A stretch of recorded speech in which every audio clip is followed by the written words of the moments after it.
দেশ থেকে বিদেশ, খেলা থেকে বিনোদন, সব ধরনের খবর নিয়ে আমি মিঠু শুরু করছি নজরে দুনিয়া। ভেনেজুয়েলার ভূমিকম্পে মৃত্যু হাজার ছুঁই ছুঁই। উদ্ধার কাজের গতি নিয়ে সরকারের উপরে রুষ্ট আমজনতা। জোড়া শক্তিশালী ভূমিকম্পে তছনছ হয়ে গিয়েছে ভেনেজুয়েলা। কারাকাস সহ বিস্তীর্ণ অংশ কার্যত ধ্বংসস্তূপে পরিণত হয়েছে। মৃত্যুর সংখ্যা বেড়ে 920, আহত 3300 জনেরও বেশি। পুরোদমে চলছে উদ্ধার কাজ। আরো বহু মানুষ এখনো ধ্বংসস্তূপের আড়ালে রয়েছেন বলে আশঙ্কা করা হচ্ছে। মৃতের সংখ্যা শেষ পর্যন্ত লক্ষ্যেও পৌঁছাতে পারে বলে আশঙ্কা। তবে এরই মধ্যে অভিযোগ, সরকার উদ্ধার কাজে দ্রুততার সঙ্গে কাজ করতে পারছে না। ধ্বংসস্তূপের আড়ালে থাকা দেহ উদ্ধার করতে হাত লাগিয়েছেন সাধারণ নাগরিকরাও। সর্বত্র হাহাকার আর শোকের গাঢ় ছায়া। ভেঙে পড়া ইমারতের আশেপাশে প্রিয়জনকে খুঁজে বেড়াচ্ছে বহু মানুষ। ভারতীয় সময় বৃহস্পতিবার ভোরে পরপর দুটি বিধ্বংসী ভূমিকম্পে কেঁপে ওঠে কারাকাস সহ ভেনেজুয়েলার একাধিক এলাকা। মার্কিন নিওলজিক্যাল সার্ভের তথ্য অনুযায়ী জোড়া এই ভূমিকম্পের উৎপত্তিস্থল ভেনেজুয়েলার ক্যারিবীয় উপকূলবর্তী মোরন শহরের পশ্চিমে। ভূপৃষ্ঠ থেকে মাত্র 13 কিলোমিটার গভীরে প্রথম ভূমিকম্পটির মাত্রা ছিল 7.2।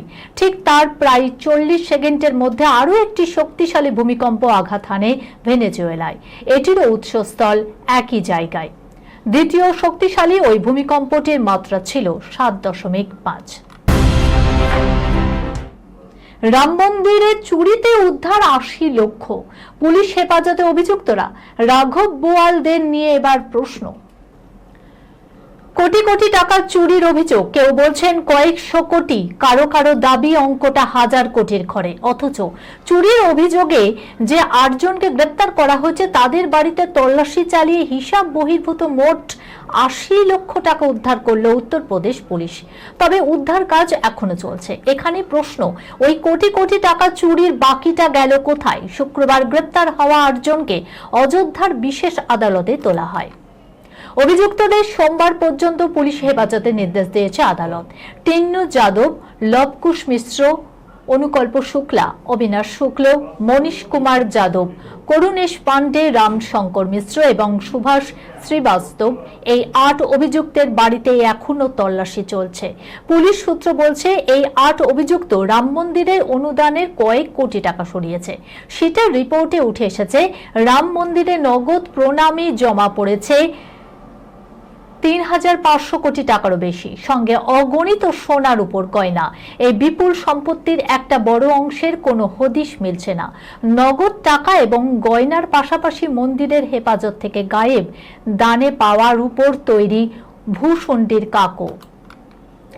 প্রশ্ন হলো, এই 8 অভিযুক্ত যদি কয়েক কোটি টাকা সরিয়ে থাকে তাহলে বাকি কোটি টাকা গেল কোথায়? ইতিমধ্যেই রাম মন্দিরের চুরি কাণ্ডের জেরে পদত্যাগ করেছেন রাম জন্মভূমি তীর্থক্ষেত্র ট্রাস্টের প্রধান চম্পত রায়। তদন্তে জানা গিয়েছে, চম্পতের প্রাক্তন গাড়ি চালক টিন্নুর কাছে থাকত মন্দিরের দান বাক্সের চাবি। বাবু খেয়েছো? আলতো যত্নেই খুশি জেনজি। কেন বাড়ছে রোমান্টিক মিনিম্যালিজমের ট্রেন্ড? দেখুন,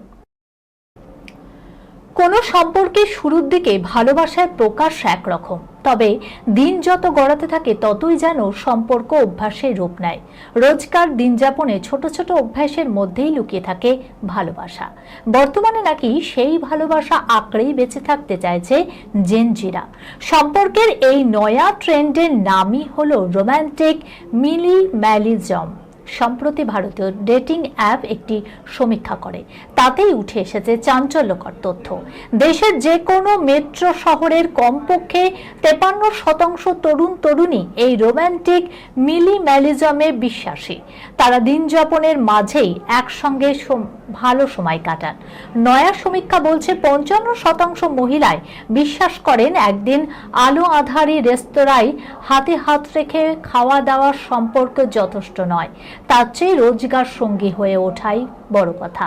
আবার প্রায় 42% তরুণের মতে দামি উপহারের প্রয়োজন নেই, বরং সঙ্গিনী কোয়ালিটি টাইম কাটাচ্ছেন কিনা সেটাই ভাবার। সমীক্ষার রিপোর্ট অনুযায়ী 10 জনের মধ্যে 6 জনই জানিয়েছেন সুন্দর সময় কাটানো মানেই দামি রেস্তোরাঁয় গিয়ে কারি কারি টাকা খরচ নয়, বরং একে অন্যের পাশে থাকা। কেন ক্রমশ বাড়ছে রোমান্টিক মিনিমালিজম ট্রেন্ড? ক্রমশ ব্যস্ত হয়ে পড়ছেন প্রায় সকলেই। দিনের প্রায় বেশিরভাগ সময় কাটছে অফিসে। তার ফলে দিন শেষে বাড়ি ফিরে ক্লান্তি যেন সার। এই সময় সম্পর্ককে চাঙ্গা করতে রোজগার ডেটিং সম্ভব নয়। সেই সময়ে খেয়েছো কিনা এই ধরনের আলতো যত্নেই খুশি জেনজি যুগলেরা। তাতেই সম্পর্কের ভিত আরো শক্তপোক্ত হবে বলেই আশা তাদের। जीना इसी का नाम है। निर्जन सৈকতে স্বল্প পোশাকে স্বামী সোহাগী সোনাক্ষী। 7 বছরের সম্পর্ক তাদের। দাম্পত্য দেখতে দেখতে স্পর্শ করলো 2 বছর, কিন্তু ফুকেতের সৈকতে তাদের সাম্প্রতিক ছবিগুলো দেখলে বোঝা যায় এটা মধুচন্দ্রিমা নয়। নির্জন সমুদ্র তীরে তাদের ঘনিষ্ঠ ছবি দেখে মুগ্ধ ফ্যানেরা। সোনাক্ষী সিনহা নিজেই শেয়ার করলেন ছবিগুলি। বাঁচো, ভালোবাসো, হাসো, এটাই বেঁচে থাকা। লোকেশন হিসেবে দেয়া হয়েছে ফুকেতের অমরা বিচ রিসর্টের নাম। অভিনেত্রী সোশ্যাল মিডিয়ায় উকি দিলেই সুখের সংসারের ঝলক দেখা যায়। দেখতে দেখতে 2 বছর পার। প্রথম বিবাহ বার্ষিকীতে আদুরে পোস্ট করেছিলেন সোনাক্ষী। 1 বছরে কি পেয়েছেন তাও জানান। সেরা শ্বশুরবাড়ি পেয়েছেন বলেও লিখেছেন। এবার দ্বিতীয় বিবাহ বার্ষিকীতে সাম্প্রতিক ছবিগুলিতে দেখা যাচ্ছে সোনাক্ষী ও জাহির সৈকতে নিভৃতে সময় কাটাচ্ছেন, যেন দুজন দুজনের ভক্ত। সোনাক্ষীর পরনে একটা শার্ট আর ছোট্ট শর্ট, খালি পা। অন্যদিকে জাহিরের পরনে ক্যাজুয়ালস আর পায়ে চটি। দুজনের পরস্পরের মগ্ন থাকার বিষয়টি ছবিগুলিতে স্পষ্ট। সোনাক্ষীর আলু লাইত কেশ ও জাহিরের গলায় ঝুলন্ত চেনের স্মার্ট নেচেই মুগ্ধ নেট পাড়া। এই খবরের সঙ্গে শেষ করলাম আজকে নজরে দুনিয়া। আপনারা দেখছেন টিভি 24 বাংলা, সংবাদ বিনোদন সারাদিন সারাক্ষণ।